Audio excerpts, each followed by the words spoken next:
મેથીના ભાજીના પુલાવની આ recipe super સેલિયાથી હું તમને બતાવી રહી છું.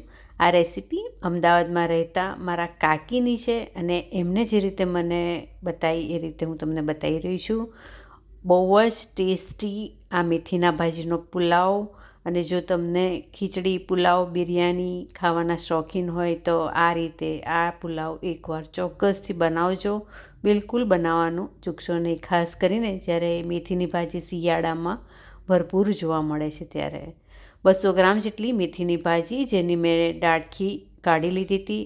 કુમળી ડાળખી અને પાનને આ રીતે બારીક સુધારી લીધા અને એને ભરેલા પાણીમાં 2 વાર ધોઈ અને પછી કાનાવાળા બાઉલમાં આ રીતે નીતરતી કરી લઈશું, એટલે એનું બધું પાણી જે એક્સ્ટ્રા હોય એ નીતરી જાય.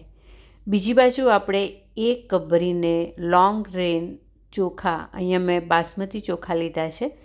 લાંબો દાણો હશે તો દેખાવમાં પુલાવ સરસ લાગશે.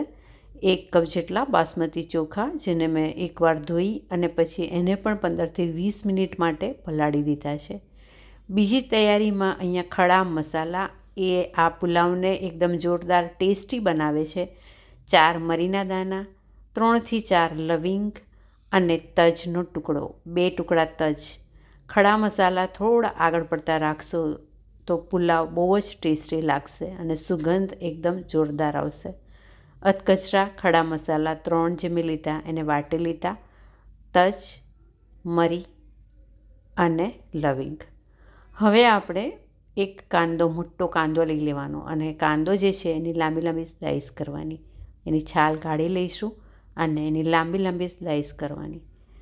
કાંદાને આ રીતે સ્લાઈસ કરીએ ત્યારે સાઈડમાં જે સફેદ કલરનો વચ્ચે ડીટુનો ભાગ હોય એ ખાસ કાઢી લેવાનો, એટલે સ્લાઈસ પછી સરસ છૂટી પડે. આ રીતે અહીંયા વ્હાઈટ ડીટું હોય એને કાટ કરી અને પછી આ રીતે લાંબી લાંબી સ્લાઈસ કરવાની, એટલે એક એક છૂટી એની સળીઓ તૈયાર થઈ જશે.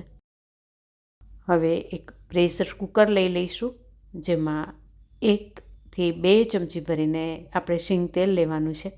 અડધી ચમચી જીરું લેવાનું છે. જીરું થોડું ફૂટે એની રાહ જોવાની છે.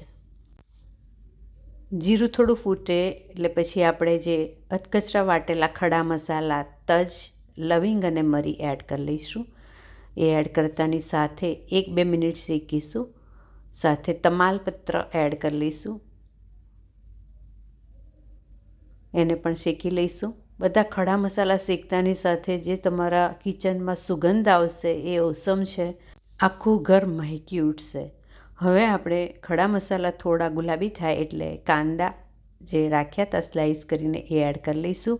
અને હવે અહીંયા ધીરજ રાખીને કાંદો એકદમ સરસ ક્રન્ચી અને એકદમ બ્રાઉન ગોલ્ડન થાય ત્યાં સુધી એને શેકવાનો છે.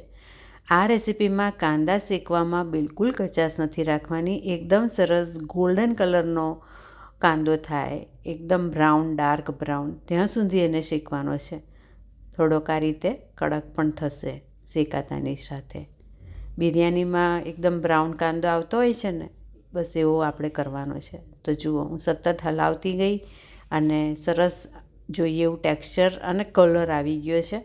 અને આ રીતે આવો એકદમ બ્રાઉન થાય પછી એમાં મેથીની ભાજી એડ કરી લઈશું.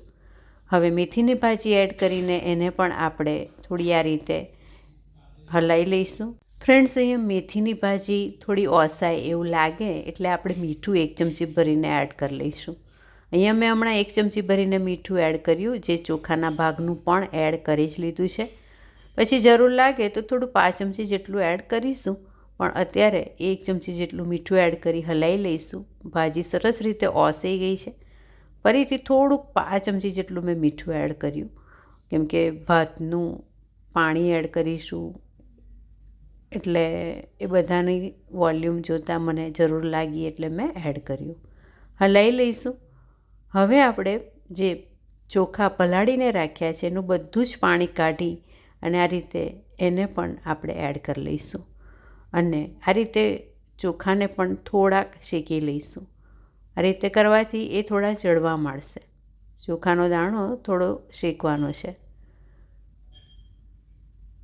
3-1 મિનિટ માટે શેક્યા પછી એમાં આપણે અડધી ચમચી જેટલું લાલ મરચું અને મરીનો પાવડર એડ કરી લઈશું. મરીનો પાવડર થોડું વધારે તીખું ગમતું હોય તો થોડો વધારે એડ કરવો, નહીં તો 5 ચમચી જેટલો એડ કરવો. હું નોર્મલી મરીનો પાવડર આ રીતે ફ્રેશલી જ ક્રશ કરીને એડ કરું છું અને એનાથી એનો ટેસ્ટ વધારે સ્ટ્રોંગ આવતો હોય છે, એટલે થોડો ઓછો કરીએ તો પણ ચાલે છે.